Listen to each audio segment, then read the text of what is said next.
ನಮಸ್ಕಾರ ಸ್ನೇಹಿತರೆ. ನಶೆಯಲ್ಲಿ ತಾಯಿ ನಿಂದಿಸಿದ ಗೆಳೆಯನ ಹತ್ಯೆ ಈ ಒಂದು ವಿಷಯದ ಬಗ್ಗೆ ಮಾಹಿತಿಯನ್ನ ನೀಡ್ತೀನಿ. ನಾನು ನಿಮ್ಮ ಮಂಜುಳಾ. ಅದಕ್ಕಿಂತ ಮುಂಚೆ ನೀವಿನ್ನು ನಮ್ಮ ಕರ್ನಾಟಕ ಕನ್ನಡ ಯೂಟ್ಯೂಬ್ ಚಾನಲ್ಗೆ ಸಬ್ಸ್ಕ್ರೈಬ್ ಆಗಿಲ್ಲ ಅಂದ್ರೆ ಸಬ್ಸ್ಕ್ರೈಬ್ ಆಗಿ, ಹಾಗೆ ಈ ಒಂದು ವಿಷಯದ ಬಗ್ಗೆ ನಿಮ್ಮ ಅನಿಸಿಕೆಗಳನ್ನ ಕಮೆಂಟ್ ಮೂಲಕ ನಮ್ಗೆ ತಿಳಿಸಿ ಅಂತ ಕೇಳ್ಕೊತಾ ಇದ್ದೀನಿ. ಸ್ನೇಹಿತರೆ, ಗೆಳೆತನ ಅಂದ್ರೆ ಕಷ್ಟ ಸುಖಕ್ಕೆ ಬರೋದು ಅಂತಾರೆ. ಸಂಬಂಧಿಕರು ಬರೋದಿಲ್ಲ, ನಮ್ಮ ಸ್ನೇಹಿತರೆ ನಮ್ಮನ್ನ ಕೊನೆಗೆ ಕೈ ಹಿಡಿಯೋದಂತ ಎಷ್ಟೋ ಜನ ಸ್ನೇಹಿತರು, ಹುಡುಗ ಆಗಿರ್ಬೋದು, ಹುಡುಗಿರಾಗಿರ್ಬೋದು, ನಮ್ಮ ಫ್ರೆಂಡ್ಶಿಪ್ಪೇ ನಮ್ಮನ್ನ ಕಾಪಾಡಿದ್ದು ಅಂತ ಎಷ್ಟೋ ಜನ ಹೇಳ್ತಾರೆ. ಆದ್ರೆ ನಾಗವಾರ ಒಂದು ಸಮೀಪದಲ್ಲಿ ಚೆನ್ನೈ ಲೇಔಟ್ ಅಲ್ಲಿ ನಡೆದಿರುವಂತಹ ಘಟನೆ. ಸ್ನೇಹಿತರೆ, ಸೂರಜ್, ರಾಜ್ಕುಮಾರ್ ಮತ್ತೆ ಜೈಸಿಂಗ್ ಅನ್ನೋರು 3 ಜನ ತುಂಬಾ ಆತ್ಮೀಯ ಸ್ನೇಹಿತರು. ಇವರು ಮೂಲತಃ ಉತ್ತರ ಪ್ರದೇಶದವರು. ಹೀಗೆ ಇವರು ಮಾಡ್ತಿರುವಂತಹ ಕೆಲಸ ಪೇಂಟಿಂಗ್ ಕೆಲಸ ಮಾಡ್ತಾ ಇರ್ತಾರೆ. ಮಂಗಳವಾರ ಹೋಳಿ ಹಬ್ಬದ ದಿನದಂದು ರಜೆಯನ್ನ ಹಾಕ್ತಾರೆ ಕೆಲಸಕ್ಕೆ. ನಾವು ರಜಾ ಹಾಕಿ ಪಾರ್ಟಿಯನ್ನ ಮಾಡೋಣ, ಚಿಕನ್ ಪಾರ್ಟಿ ಮಾಡೋಣ, ಮತ್ತೆ ಮದ್ಯಪಾನದ ಪಾರ್ಟಿಯನ್ನ ಮಾಡೋಣ ಅಂತ ಹೇಳಿ 3 ಜನ ರಜಾ ಹಾಕ್ತಾರೆ.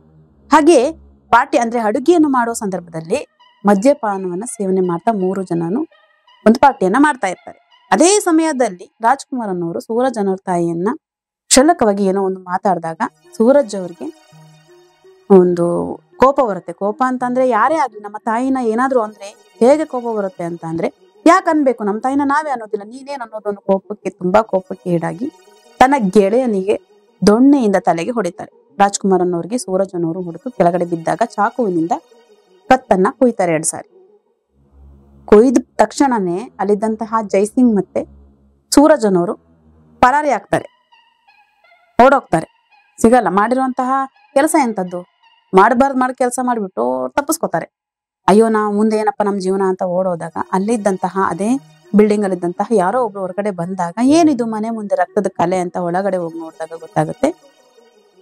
ರಕ್ತದ ಮಡಿಲಿನಲ್ಲಿದ್ದಂತಹ ಮೃತದೇಹವನ್ನು ನೋಡಿ ನಾಗವಾರ ಪೊಲೀಸ್ ಠಾಣೆಗೆ ದೂರನ್ನ ನೀಡ್ತಾರೆ. ಇಲ್ಲೊಂದು ಕೊಲೆ ಆಗಿದೆ ಬನ್ನಿ ಅಂತ. ಅಲ್ಲಿಗೆ ಬಂದಂತಹ ಪೊಲೀಸರು ಅಪರಾಧಿಗಳಾದಂತಹ ಸೂರಜ್ ಮತ್ತೆ ಜೈಸಿಂಗ್ ಅವರನ್ನ ಅರೆಸ್ಟ್ ಮಾಡಿ ತಮ್ಮ ಕಸ್ಟಡಿಗೆ ತಗೋತಾರೆ.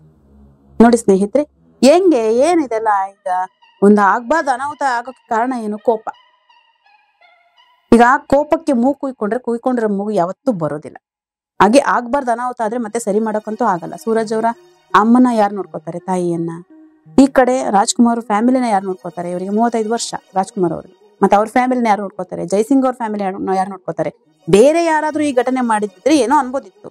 ಆಪ್ತ ಸ್ನೇಹಿತರು ಇವ್ರು 3 ಜನನು ಒಂದೇ ಕಡೆ ಕೆಲಸ ಮಾಡ್ಕೊಂಡು ಒಂದೇ ಮನೇಲಿ ಇತ್ಕೊಂಡು ಏನೋ ಒಂದು ಮಾತು ಹೋಗ್ತವೆ ಬರ್ತವೆ ಯೋಚನೆ ಮಾಡಿ ಕೂತು ಮಾತಾಡಿದ್ರೆ ಈ ತರ ಒಂದು ಘಟನೆ ನಡೀತಾ ಇರ್ಲಿಲ್ಲ, ಅನಾಹುತ ನಡೀತಾ ಇರ್ಲಿಲ್ಲ. ಯಾರೋ ಈ ಅವ್ರ ಪ್ರಾಣ ಹೋಗಿದ್ದದು ಹೋಯ್ತು ಲೆಕ್ಕನೆ. ಅವ್ರ ಫ್ಯಾಮಿಲಿ ಯಾರು ನೋಡ್ಕೋತಾರೆ, ಸೂರಜ್ ಅವ್ರ ತಾಯಿನ ಯಾರು ನೋಡ್ಕೊಂಡಿಲ್ಲ. ಹೋಯ್ತು. ಕೋಪಕ್ಕೆ ಬುದ್ಧಿ ಕೊಟ್ರೆ ಹೀಗೆ ಆಗಬಾರ್ದು ಅನಾಹುತ ಕಾರಣ ಆಗುತ್ತೆ ಅನ್ನೋದಾದ್ರೆ ಇದೇ ಒಂದು ವಿಷಯ ನಮ್ಗೆ ಒಂದು ಎಕ್ಸಾಂಪಲ್ ಆಗ್ಬೋದು. ಯಾರಿಗೂ ಗೊತ್ತಿರಲ್ಲ. ಹಂಗೆ ನಮ್ಮ ಒಂದು ಇದಾಗಿರ್ಬೋದು, ಕೋಪ ಆಗಿರ್ಬೋದು, ತಾಳ್ಮೆ ಆಗಿರ್ಬೋದು ನಮ್ಮ ಕೈಯಲ್ಲೇ ಇರುತ್ತೆ. ಆಗ್ಬಾರ್ದು ಅನಾಹುತ ಆಗ್ಬಾರ್ದು ಅಂದ್ರೆ ನಮ್ಮ ಕೋಪನ ನಾವೇ ಕಂಟ್ರೋಲ್ ಮಾಡ್ಕೋಬೇಕು. ಆ ಶಕ್ತಿ ಇರೋದು ನಮಗೆ ಅಲ್ವಾ ಸ್ನೇಹಿತರೆ? ಈ ಒಂದು ಘಟನೆಯ ಬಗ್ಗೆ ನಿಮ್ಮ ಅನಿಸಿಕೆಗಳನ್ನ ಕಮೆಂಟ್ ಮೂಲಕ ನಮ್ಗೆ ತಿಳಿಸಿ. ಮತ್ತಷ್ಟು ವಿಡಿಯೋಗಳನ್ನ ನಿಮ್ ಕಣ್ಮುಂದೆ ತರ್ತೀನಿ. ನಾನು ನಿಮ್ಮ ಮಂಜುಳಾ. ಬರ್ತೀನಿ. ಬಾಯ್ ಬಾಯ್.